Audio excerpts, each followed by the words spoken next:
दोस्तों, Gyanmati teaching channel पर आप लोगों का स्वागत है। और आज हम पढ़ने जा रहे हैं कुछ रचनाएं। हमने इससे पहले वीडियो में आपको पढ़ाया है आदिकाल की प्रमुख रचनाएं। उसके बाद हमारा आता है भक्ति काल। तो भक्ति काल हमारा 2 भागों में बटा है। 2 भागों के भी 2 पार्ट हैं। तो पहला भाग हम लेकर के इसमें चल रहे हैं।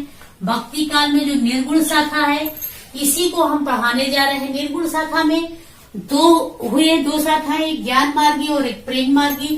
तो ज्ञान मार्गी शाखा की जो प्रमुख रचनाएं हैं, प्रमुख कवि हैं, उनके बारे में मैं पढ़ाने जा रही हूँ। इन्हीं ज्ञान मार्गी कवियों को हम संत कवि भी कहते हैं। चाहे आपको संत कवि कह लीजिए या ज्ञान मार्गी कवि कह लीजिए, एक ही बात है। तो देखेंगे जो ज्ञान मार्गी शाखा के जो कवि हुए हैं, सर्व प्रमुख कवि कबीरदास हुए हैं। कबीरदास ने केवल एक ही रचना लिखी है जिसका नाम है बीजक। और बीजक के 3 पार्ट हैं, साखी, सबद, रामायणी। ये इसके 3 पार्ट हैं। बीजक के 3 पार्ट है, साखी, सबद, रामायणी। दूसरा आप कहते हैं रैदास। रैदास ने बानी लिखा है, उनकी रचना का नाम है बानी। इसी प्रकार नानक देव भी ज्ञान मार्गी या संत कवि में आते हैं। इनकी जो रचना है वो है ग्रंथ साहिबा। अगला आपका है सुंदरदास। सुंदरदास ने लिखा है सुंदर विलास, ये इनकी रचना है। अगले आपके मलूक दास है, अजगर करे न चाकरी, पंछी करे न काम, और दास मलूक कह ये सबके दाता राम। तो ये मलूक दास की पंक्तियां हैं। और इन्होंने लिखा है ज्ञान बोध और रत्न खान। 2 रचनाएं मलूक दास की हैं। और दादू दयाल, ये भी आपके संत कवि हैं, ज्ञान मार्गी कवि हैं। इनकी जो रचना है वो अंगवधु और हरणेवाड़ी है। अंगवधु और हरणेवाड़ी ये दादू दयाल की रचनाएं हैं। देखते हैं भक्ति काल का दूसरा पार्ट जो है वो निर्गुण शाखा। निर्गुण शाखा ही चल रहा है हमारा। निर्गुण शाखा में 2 पार्ट है, एक है ज्ञान मार्गी, अब दूसरा आपका आता है प्रेम मार्गी। तो ये देखेंगे प्रेम मार्गी, और प्रेम मार्गी को ही हम सूफी कवि भी कहते हैं। चाहे प्रेम मार्गी कवि का नाम आए या सूफी कवि का नाम आए, बात एक ही है, दोनों सूफी या प्रेम मार्गी। ये निर्गुण शाखा में जाते हैं। हमने आपको बताया था कि निर्गुण शाखा के 2 पार्ट हैं, ज्ञान मार्गी, प्रेम मार्गी। तो ज्ञान मार्गी जो संत कवि कहलाते हैं, उनकी रचनाएं आपने देखा। अब आप देखिए इसमें प्रेम मार्गी। तो प्रेम मार्गी में सब प्रमुख जो कवि आते हैं वो आते हैं मलिक मोहम्मद जायसी। मलिक मोहम्मद जायसी, देखिए प्रेम मार्गी वो थे जो ये कहते थे कि प्रेम के द्वारा ही आप ईश्वर को प्राप्त कर सकते हैं। तो इनकी सर्व प्रमुख और सर्वश्रेष्ठ रचना है पद्मावत। इसे हम महाकाव्य भी कहते हैं, रामचरितमानस को भी महाकाव्य कहते हैं। देखेंगे पद्मावत इनकी सर्वश्रेष्ठ रचना है मलिक मोहम्मद जायसी की। उसके अलावा इन्होंने लिखा अखरावट और आखिरी कलाम। ये दोनों रचनाएं मलिक मोहम्मद जायसी की हैं। तो अगले आप कहते हैं मुल्ला दाऊद। मुल्ला दाऊद की रचना है चंदायन। यानी कि ऐसे याद कर सकते हैं ना कि चांद जो है वो मुल्ला को बहुत पसंद है। मुल्ला जी को चांद बहुत पसंद है।